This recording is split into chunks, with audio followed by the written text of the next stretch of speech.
Premier ministre, ministre de l'administration territoriale et de la décentralisation, le général de division Abdoulaye Maïga, s'est rendu hier au centre de coordination et de gestion des crises COGEC. Cette visite s'inscrit dans le cadre d'un ensemble d'activités d'anticipation et de prévention des catastrophes naturelles.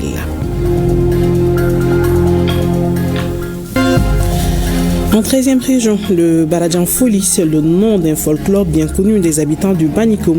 Ce folklore était joué pendant les fêtes de Tabaski devant la maison du chef de village, Mustafa Doumbia Alassane Sangaré. Donnons plus de détails dans ce journal. Vendredi 27 juin 2025, mesdames et messieurs, bonjour. Heureuse de vous retrouver pour cette édition de 13h.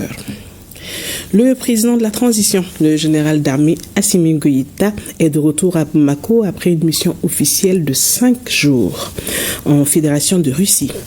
Il a été accueilli à sa descente d'avion par le Premier ministre, ministre de l'administration territoriale et de la décentralisation, le général de division Abdoulaye Maïga, plusieurs membres du gouvernement et plusieurs autres personnalités, notamment le gouverneur de Bamako, le président de la délégation spéciale de la mairie de Bamako. Le président Goïta, sur invitation de son homologue russe, Vladimir Poutine, a eu plusieurs rencontres en Fédération de Russie.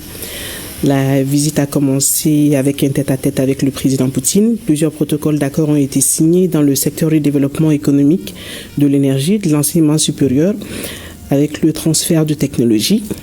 Le président de la transition a également rencontré les Maliens vivant en Russie avant de se rendre en République de Tatarstan, où il s'est entretenu avec le président de ce pays. S'en est suivi la visite de l'usine de fabrication d'hélicoptères et celle des camions de combat.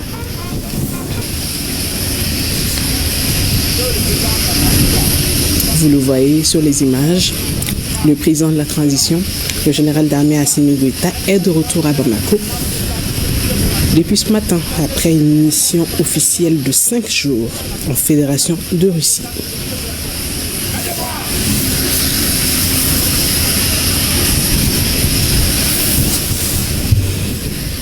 Je vous l'annonçais tout à l'heure, à sa descente de l'avion, il a été accueilli par plusieurs membres du gouvernement, dirigé par le Premier ministre, ministre de l'administration territoriale et de la décentralisation, le général de division Abdoulaye Maïga, comme vous pouvez le constater sur les images. 5 jours de visite officielle. Après 5 jours de visite officielle, le président de la transition est de retour à Bamako depuis ce matin. Et les images depuis l'aéroport du président Modibo Keïta, c'est nous. Vous aurez plus de détails dans la grande édition de 20h, toujours sur ORTM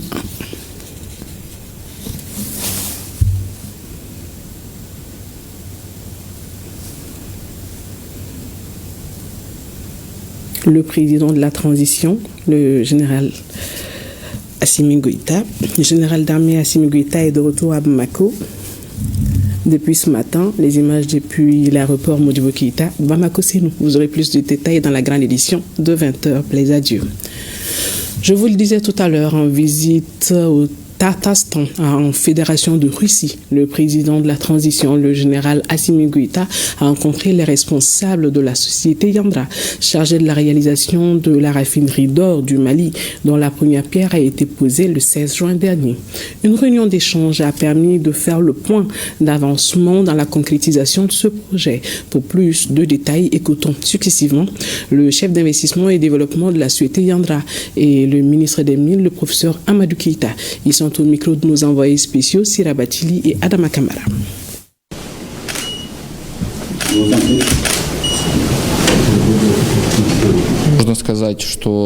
Nous avons informé Monsieur le Président du statut actuel de ce projet. On a expliqué tout le processus et nous avons reçu une évaluation positive de la part de Son Excellence. Il faut dire que nous sommes fiers et nous sommes très ravis de pouvoir réaliser ce projet et de travailler avec des professionnels. Nous espérons finaliser ce projet, continuer notre travail au niveau niveau de notre société, mais aussi au niveau de la Fédération russe. Comment ça va se passer concrètement, ce projet, sa réalisation? De notre côté, notre société, elle va financer le projet, elle va s'occuper de la formation du personnel et donc comme un résultat, nous voulons transformer tout le secteur dans votre pays et le secteur de ce domaine. Le plan de la transition a bien voulu recevoir la partie malienne et la société Yadran, justement pour qu'on puisse porter à sa connaissance des informations complémentaires sur le projet, les dernières étapes justement, sur lesquelles nous sommes en train de travailler pour que le travail puisse concrètement commencer sur le terrain. Et aujourd'hui, nous pensons que les choses avancent normalement. Et dans ces projets, comme cela a été rappelé par notre partenaire, Yadran intervient comme l'investisseur, mais aussi nous avons dit que c'est un projet qui doit s'accompagner par le transfert de connaissances. Parce que désormais, tous les projets que nous développons avec nos partenaires ont une dimension transfert de connaissances pour que nous puissions avoir des spécialistes de qualité dans notre pays. Et cet accompagnement va se faire de plusieurs façons sur place. Donc, dans l'accompagnement au niveau de l'usine, avec les experts qui viendront, qui vont habiter, qui vont travailler dans l'usine. Et l'autre aspect aussi, c'est pour ce qui concerne certaines spécialités, c'est d'envoyer donc nos étudiants, nos travailleurs ici en Russie, pour qu'ils viennent se former. Et donc, c'est pour dire que c'est un projet qui se poursuit normalement. Et je pense que très très bientôt, les gens vont voir les choses concrètes sur le terrain. Donc c'était une réunion de dernier réglage? Une réunion de dernier réglage, on va dire, disons les rencontres techniques continuent entre les deux parties. 10e session ordinaire du Conseil des ministres de l'Agence panafricaine de la Grande Muraille Verte. Les ministres des pays membres de l'agence penchent sur les conclusions des travaux des experts. La rencontre de Bamako, qui marque une étape décisive, devra adopter les principaux documents de planification et de gestion de l'agence, faire le point des contributions des États membres, mais surtout préparer la prochaine conférence des chefs d'État prévue ici à Bamako. Un reportage de Mamadi Koné et Ali Touré.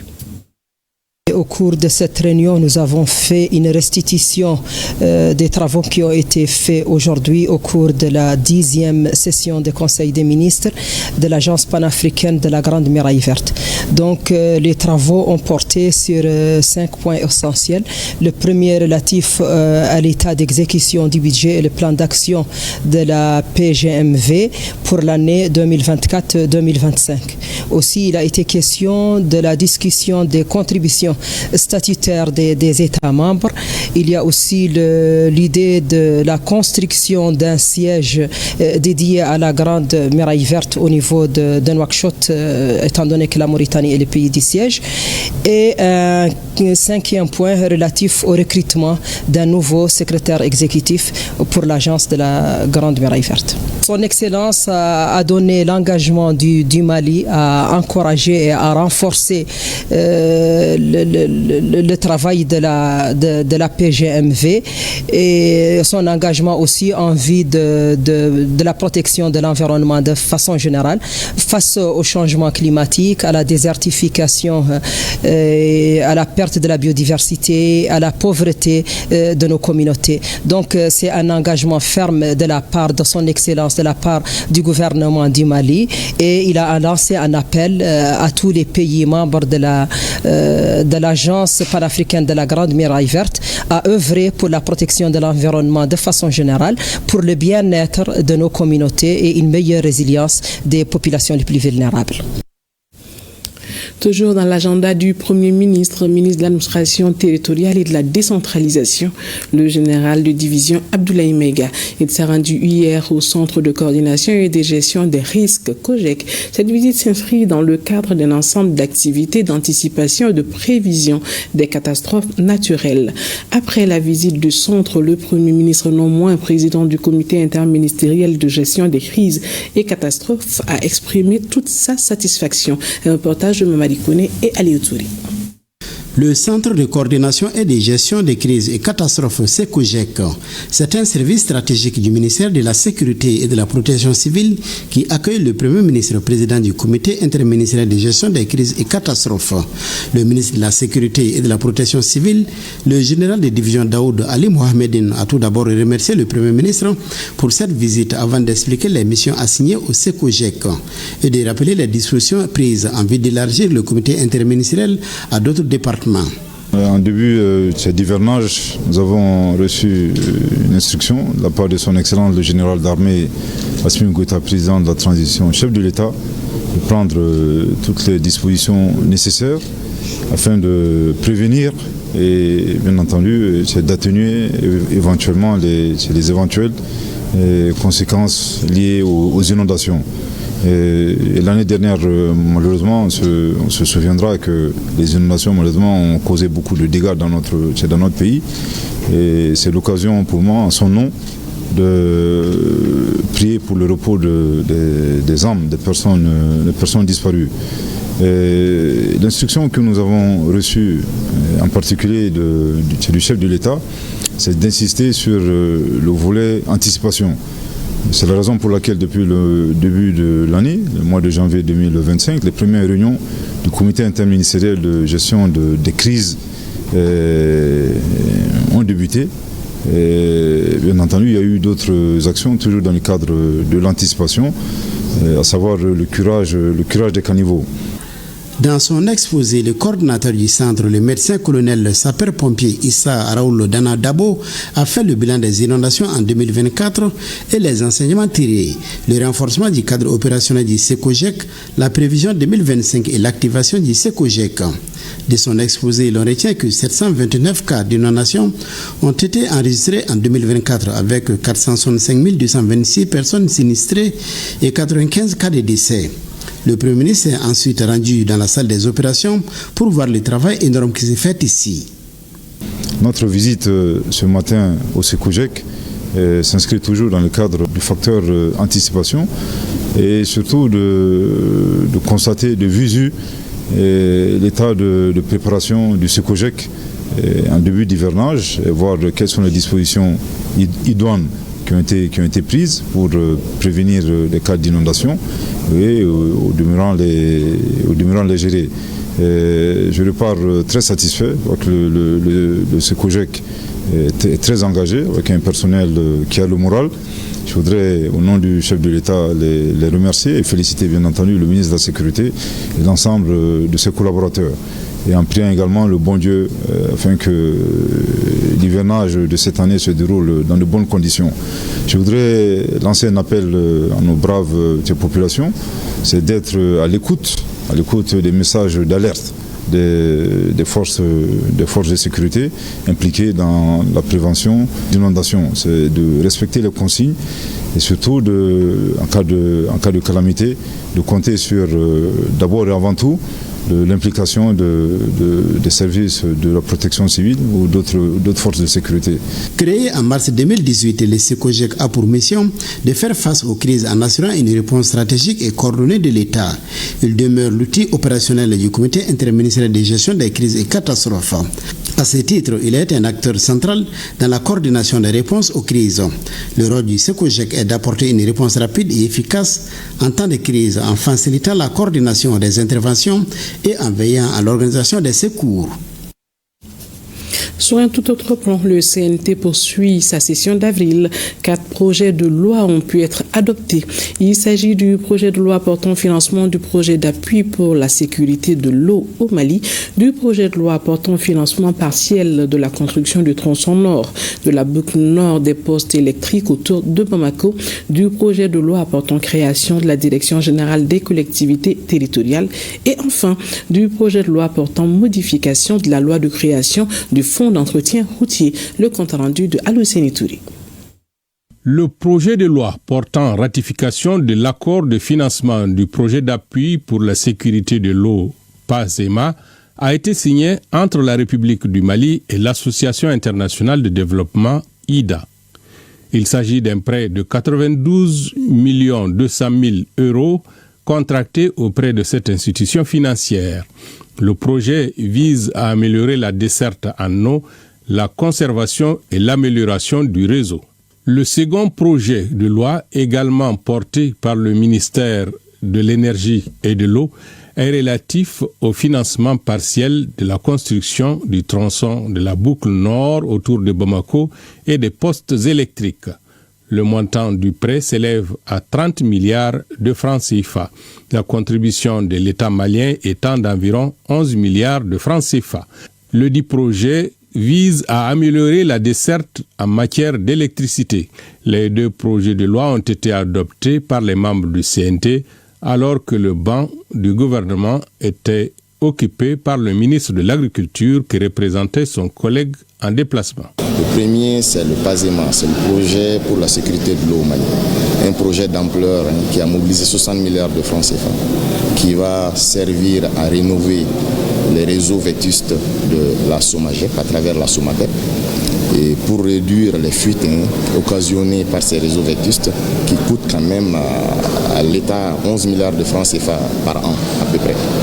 Donc d'autres composantes serviront à créer des retenues d'eau, à sécuriser l'eau, à lutter contre le dragage sur nos cours d'eau, à installer des compteurs intelligents et des équipements solaires aussi pour éviter les coupures d'eau. Le deuxième projet de loi, c'est le financement partiel de la boucle nord du Mali 225 kV. Vous savez, l'État a pensé un système de boucle autour de la ville de Bamako pour permettre, quelle que soit la ligne qui vient autour de la ville, de recevoir intelligemment et de manière efficace l'électricité pour asseoir quand même la qualité un peu dans la desserte de l'électricité au Mali. Les efforts que le gouvernement est en train de fournir aujourd'hui, on voit que le CNT est en phase avec le gouvernement pour que, à travers la ratification de ces textes, on puisse améliorer les conditions de vie des populations. Et dans l'axe 3 de la lettre de cadrage du président de la transition, chef de l'État, le général d'armée Assimi Goïta, il a précisé qu'il faut qu'on aille à la satisfaction des besoins essentiels des populations. Et ces deux textes afférents à l'approvisionnement en eau potable, l'approvisionnement en électricité, je pense que ça s'inscrivent parfaitement en droite ligne de la mise en œuvre de ce texte. Le troisième projet de loi est relatif à la création de la Direction générale des collectivités territoriales. Il s'agit d'un recentrage des attributions du service. Aujourd'hui, on a créé la Direction générale des collectivités territoriales. Et, disons, on a renforcé les textes parce que la direction existait déjà. Et dans ses fonctions, elle avait souvent des conflits avec la Direction nationale de fonction publique des collectivités territoriales. Donc aujourd'hui, on a soustrait des compétences de la deuxième pour renforcer les compétences de la première. Donc ça permet à la Direction générale des collectivités territoriales de fonctionner correctement et d'apporter beaucoup d'améliorations au processus de la décentralisation au Mali. Cette direction générale a été créée en 2011 dans un contexte marqué par l'exercice d'autres attributions qui ont fait l'objet de transfert à une nouvelle direction qui a été créée plus tard en 2016, qui est la Direction nationale de la fonction publique des collectivités territoriales. Donc il fallait faire la démarcation entre les attributions des deux directions pour éviter que les gens n'aient toujours pas de confusion entre les missions des deux services. Évidemment, les deux services étant du ministère de l'administration territoriale, on avait toujours la possibilité d'impulser une dynamique permettant d'avoir la cohérence dans l'action des deux services. Quant au quatrième projet de loi, il vise la modification de la loi portant création du fonds d'entretien routier. Il a été défendu par le ministre en charge de l'urbanisme en lieu et place de sa collègue en déplacement. Ça va permettre à ce que aisément l'organe dirigeant du FER Mali soit piloté par des personnes vraiment corrompues dans les domaines des transports et en phase avec les autorités qui est très important. Ce sera pas... Donc ils seront ensemble comme une seule équipe et pour faire booster vraiment l'économie. Et aussi du point de vue financier, les fonds seront logés dans les banques et qui seront quand même des banques maliennes sous l'égide du ministère des Finances. Fermali a été créé en 2022 par une loi que le CNT a adoptée, mais dans l'application, des insuffisances ont été constatées, notamment en ce qui concerne la nomination du président du conseil d'administration. Voilà, donc il fallait corriger ces insuffisances-là et c'est ce que le gouvernement a fait en adoptant une ordonnance. Et c'est cette ordonnance-là qui aujourd'hui a été vraiment ratifiée par le Conseil national de transition. Donc je tiens à remercier vivement la commission qui a été saisie au fond, la commission travaux publics, domaine, habitat et transport, donc qui a fait un travail remarquable. Voilà, et aussi les commissions saisies pour avis aussi qui ont accompagné cette commission saisie au fond et l'ensemble des membres du CNT pour vraiment avoir compris la pertinence vraiment des modifications apportées par le gouvernement et les ont acceptées. Les travaux de la session d'avril du CNT se poursuivront jusqu'au 5 juillet prochain. La communauté musulmane de Koulikoro vient de recevoir une nouvelle mosquée. L'édifice est bâti au cœur du quartier Plateau 11 de la commune urbaine. La cérémonie d'inauguration a été un moment de rassemblement, de prière et de communion. L'édifice est financé par Amadou Diadje Sako, un monsieur qui n'est pas à sa première réalisation en matière d'infrastructures religieuses. C'est un reportage de Adama Traoré. Cet édifice religieux qui fait la fierté de la communauté musulmane est bâti sur un espace de 30 mètres sur 30. Il est l'œuvre de Amadou Diadje Sako, de Koulikoro, plus précisément du quartier Plateau D. Si Dieu te donne des faveurs, à retour tu lui dois une reconnaissance pour cet acte. Le mérite de l'au-delà se cherche ici-bas. Que Dieu fasse que la religion musulmane triomphe. La cérémonie d'inauguration a été un moment qui a réuni l'ensemble de la communauté musulmane de Koulikoro en général et en particulier celle de la commune urbaine. Les autorités administratives et politiques n'ont pas manqué à l'appel. Nous remercions infiniment les donateurs et tous ceux qui ont contribué afin que cette mosquée puisse au moins avoir le jour. Puisque la réalisation de cette mosquée va vraiment au développement de ce quartier, en particulier et de Koulikoro en général. Ce vendredi 20 juin restera gravé dans les mémoires collectives des fidèles musulmans de Koulikoro car ils viennent de recevoir un nouveau joyau religieux, un des plus pour une meilleure adoration. L'imam Abdoulaye Koïta, invité d'honneur de la cérémonie, a officié les deux prières du jour. Ce dernier a insisté sur la solidarité. Il a également tenu à magnifier l'œuvre du donateur. Celui qui investit son argent pour la construction d'une mosquée restera éternel en termes de récompense. Dieu ne cessera de lui distinguer ici-bas et au-delà. Une place lui serait réservée dans le paradis. La cérémonie a pris fin par des bénédictions formulées à l'endroit de la communauté musulmane et pour un Mali apaisé. Je vous l'annonçais dans les titres en 13e région. Le Baradjan Foli, c'est le nom d'un folklore bien connu des habitants du Baniko. Ce folklore était joué pendant les fêtes de Tabaski devant la maison du chef de village de Djoila, une tradition qui n'est plus respectée depuis quelques années. C'est ainsi que les femmes de l'association Masra Baton, du nom du baobab sacré de Djoila, ont mis à profit l'année de la culture 2025 pour renouer avec la pratique. Reportage de Mustapha Doumbia et Alassane Sankari.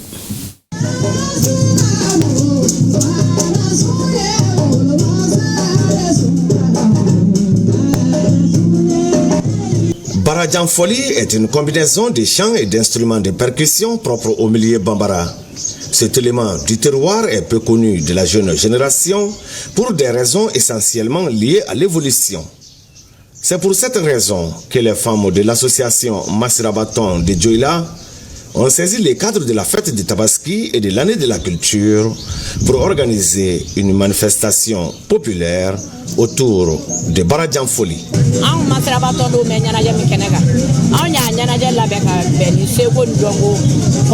Nous avons initié cette manifestation dans le cadre de l'année de la culture et de la fête de Tabaski. L'objectif est de rassembler les femmes autour d'une activité culturelle pour promouvoir la paix et la cohésion sociale. C'est un folklore de noble. Dans cette chanson, on écoute un homme brave ou bien une veuve, des conseils dedans, dire de ne pas torturer les veuves, de faire réjouir les veuves. Le Baradjan, ça a beaucoup de significations, de noblesse, de reconnaissance, d'avoir pitié au prochain. Tout ça est dans le Baradjan. Tout le monde peut danser. Mais en dansant, on connaît le fond même, le but même de la résistance. Puisque les nobles qui sortent et dansent. En les voyant, on sait très bien que vraiment, on est en train de se réjouir, mais en cas de noblicité. C'est donc une soirée riche en folklore et en pas de danse tirée du patrimoine culturel que Massirabaton a organisé avec l'accompagnement des personnes de bonne volonté. Une initiative salvatrice qui a permis à plus d'un de se souvenir d'un passé récent.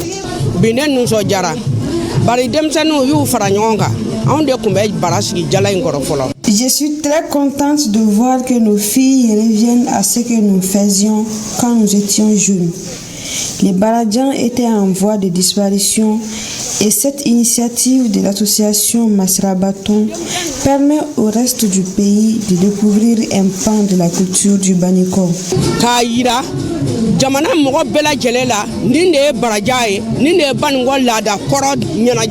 Une cérémonie grandiose que nos parents avaient l'habitude d'organiser chaque fête.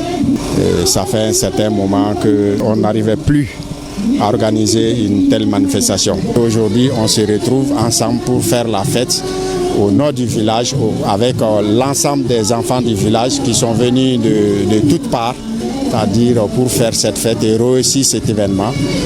Ce n'est que satisfaction. Nous allons faire en sorte qu'on peut réitérer chaque année la même chose. Il faut noter que l'association Massirabaton est composée d'une centaine de femmes évoluant essentiellement dans la bouche.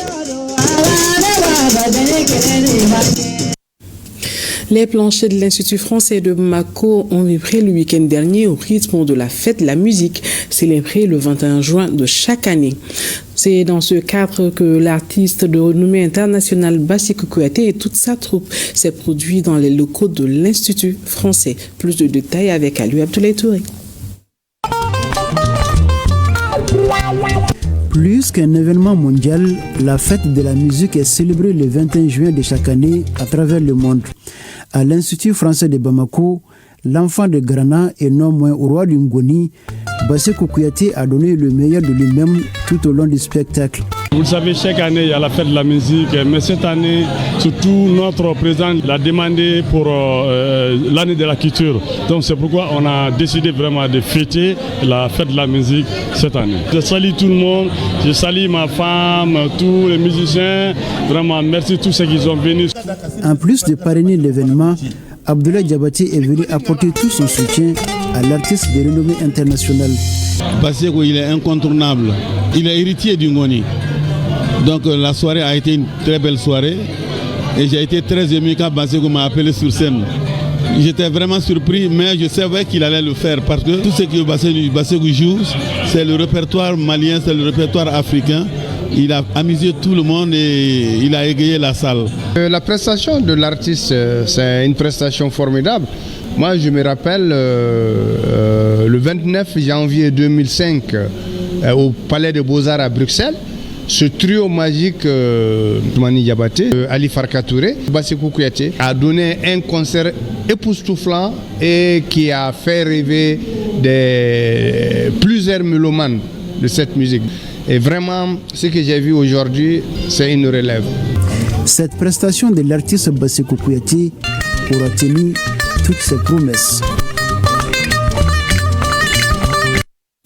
C'est la fin de cette édition. Merci de l'avoir suivi. Bon vendredi.